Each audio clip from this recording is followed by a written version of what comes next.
तानसेन बजारबाट रानी महलको लागि प्रस्थान गरेका छौँ। पाल्पामा अहिले पानी परेको अवस्था छ। गर्मीको मौसममा पानीले एकदम राहत दिलाएको छ हामीलाई।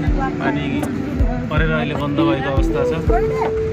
रानी महलको लागि हामीले स्कुल बस नजाने भएको हुँदाखेरि अरू बसहरू रिजर्भ गरेर सानो मिनी भ्यानहरूमा हामी गइरहेका छौँ। 6-7वटा मिनी भ्यानहरूमा। तानसेन बजार हेर्न चाहिँ अत्यन्तै राम्रो रहेछ, मनमोहक रहेछ। धेरै पुरानो बजार पनि हो तानसेन बजार।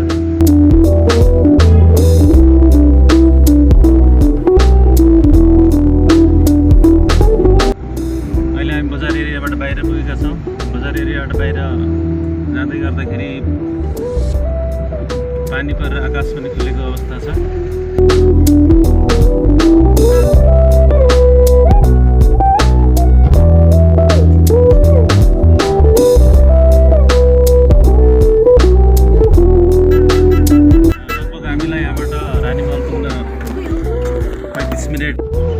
बाटो पुरै पिच त देखिन्छ। साना साना गाडीहरूको भिडभाड छ। साना गाडीहरू मात्र यो बाटोमा हिँड्दा रहेछन्। पानी परेर मौसम खुलेको छ, घाम लाग्दैछ अहिले। 6-7वटा मिनी बसमा हामी रानी महलतिर प्रस्थान गरिरहेका छौँ। अहिले मनमोहक दृश्य देखिएको छ। पाल्पा तानसेन बजारबाट अगाडि धेरै रुखहरूको पात झरेर हरियाली पातहरू पलाएका छन्, नयाँ पालुवाहरू पलाएका छन्।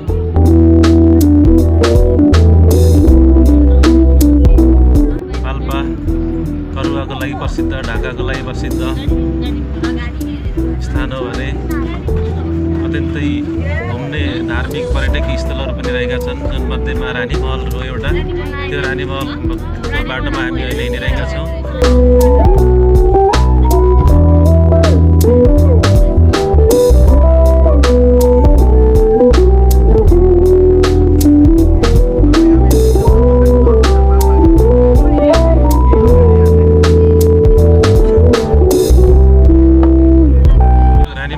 बाटोमा पाल्पाको ठुलो अस्पताल मिसन हस्पिटल पनि पर्दो रहेछ। मिसन हस्पिटल बाटो थोरै उकालो सुरु भएको छ। अब हामी अहिले तानसेन बजारबाट अगाडि बढेका छौँ रानी महल प्रस्थान गर्नको लागि।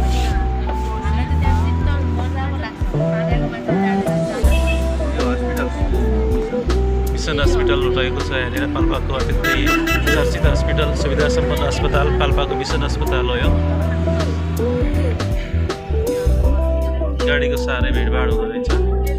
साना साना गाडीहरू धेरै भए पनि बाटो साँघुरो भएको गर्दाखेरि बिचबिचमा रोकिएर हिँड्नुपर्ने अवस्था छ। बाटो उकालो सुरु भएको छ। अब उकालोमा गाडीहरू अगाडि बढेका छन्। साँघुरो बाटो भए पनि पिच बाटो छ, अनि उकालो सुरु भएको छ। हेरौँ कस्तो छ अगाडि रानी महलको दृश्य, जुन हामी पहिलोचोटि जाँदैछौँ रानी महलतिर। पानी परेको थिए भर्खरै, अहिले घाम लागेको छ। पानी परेको थिए भर्खरै, अहिले घाम लागेको छ। मौसमले साथ दिएको छ अगाडि बढ्नको लागि।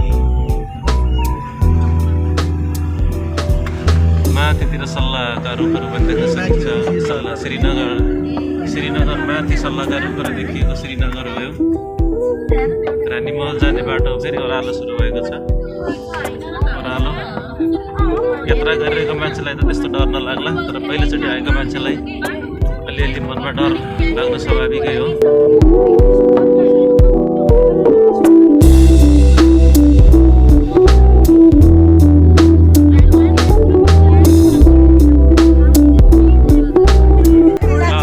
रानी महल जाने बाटोमा गीत पनि बजेको छ।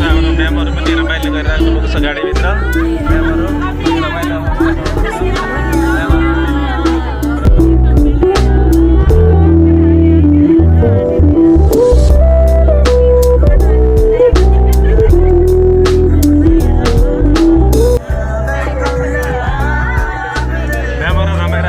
रानीमल जान पाएँ भनेर मौसमले पनि साथ दियो गाडीभित्र पनि त्यस्तै गीत बजेको छ म चाहिँ अगाडिको सिटमा बसेको छु हाम्रो गुरुजी सङ्घाताको चाहिँ नजिकै पछाडि हाम्रो 6 जना म्यामहरू हुनुहुन्छ अगाडिका गाडीहरू सबै हाम्रो स्टाफ चढ्नुभएको छ सबै गाडीमा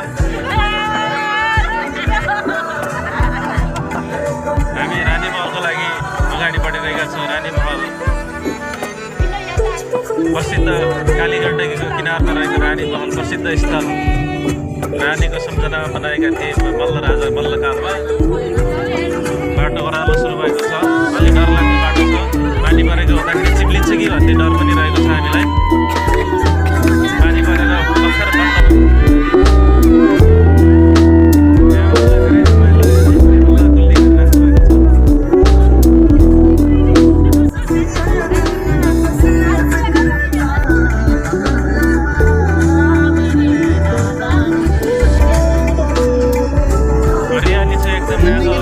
पातहरू झरेर पालुवा पलाइसकेको अवस्था रहेको छ अलि चिसो ठाउँ भएर होला छिटो पालुवा पलाएका छन् यहाँ तराईतिरको भन्दा मौसम चाहिँ अत्यन्तै अनुकूल रहेको छ अनुकूल मौसम छ कति पनि गर्मीको आभास भएको छैन हामी रानीमहलको बाटोमा छौँ अगाडि देख्नुभएका गाडीहरू सबैमा हाम्रा स्टाफ सरहरू हुनुहुन्छ म्यामहरू अत्यन्तै रानीमहल जान पायो भने म्यामहरू अत्यन्त हर्षित हुनुहुन्छ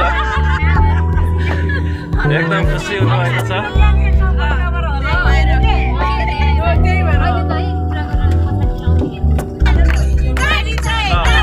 रानीमहल जाने बेलामा गीत पनि खतरा बजेको छ त्यही गीतमा म्यामहरू रमाइरहनु भएको छ हेर्नुहोस् हाम्रो म्यामहरू रमाएको अवस्था छ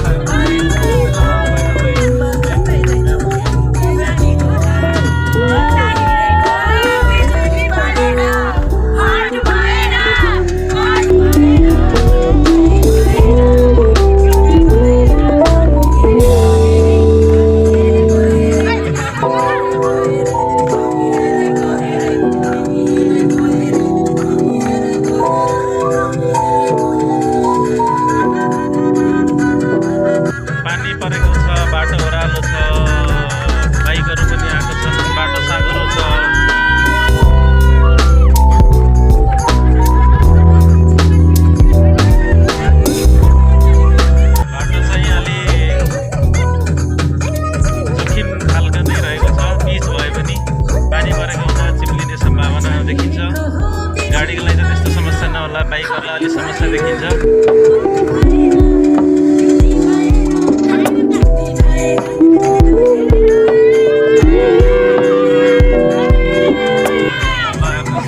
रानीमहल जानु पाएर कति रमाउनु पर्छ म्यामहरूलाई हेर्नुहोस्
रानीमहलको लागि प्रस्थान गरिरहेका छौँ सम्पूर्ण सहर म्यामहरू गाडीमा हुनुहुन्छ सानो सानो भ्यानहरू जाँदो रहेछ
बसमा स्कुल बसभित्र गर्न तपाईँको रमाइलो यो सानो बसमा गरिरहनु भएको छ। एकदम निर्गतका साथ रानीमहल जाने बाटोमा छ हामी अहिले। ओह्रालो ओह्रालो छ एकदम, पिच बाटो छ, बाटो चाहिँ राम्रो नै छ। पानी परेर मौसम चलिसक्यो।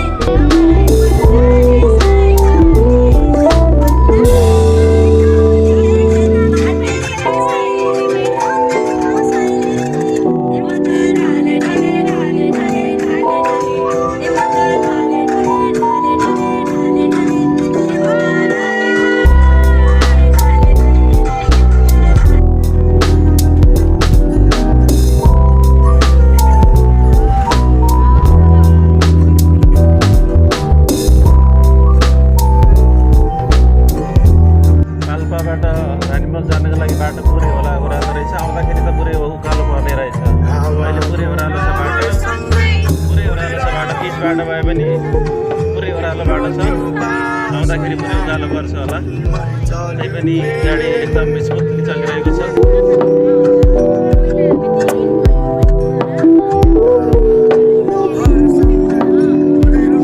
मनमोहक दृश्य छ रानीमहल जानको लागि। पुरै जङ्गलै जङ्गलको बाटो छेउमा खेतका दरारहरू देखिन्छन्।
उता स्याङ्जा जिल्ला यता पाल्पा पऱ्यो। स्याङ्जा वारी पाल्पा तपाईँको तल्लो साइडबाट हेर्नुभयो भने कालीगण्डदेखि चट्टान बनेछ कि।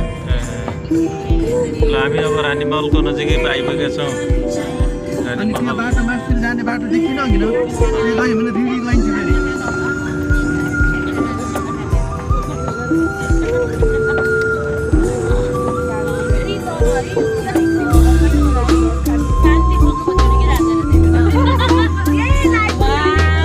यो तपाईँको रानीको सम्झना बनाएको हो कि रानी बितेपछि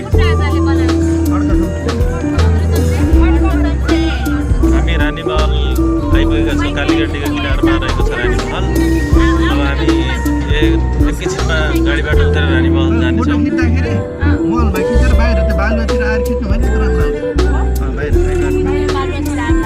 त्यो गङ्गातिर आएर खिच्नु भयो भने रानी मल पुरै आउँछ नि त